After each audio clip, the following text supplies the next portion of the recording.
تو جو لوگ ایمان لائے اور عمل نیک کرتے رہے وہ نعمت کے باغوں میں ہوں گے، اور جو کافر ہوئے اور ہماری آیتوں کو جھٹلاتے رہے ان کے لیے ذلیل کرنے والا عذاب ہوگا۔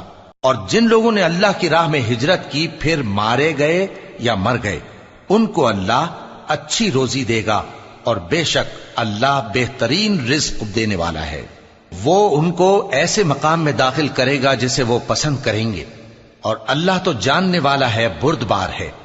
یہ بات اللہ کے ہاں ٹھہر چکی ہے، اور جو شخص کسی کو اتنی ہی ایذا دے جتنی ایذا اس کو دی گئی، پھر اس شخص پر زیادتی کی جائے تو اللہ اس کی مدد کرے گا۔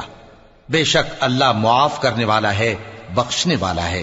یہ اس لیے کہ اللہ رات کو دن میں داخل کرتا ہے اور دن کو رات میں داخل کرتا ہے، اور اللہ تو سننے والا ہے، دیکھنے والا ہے۔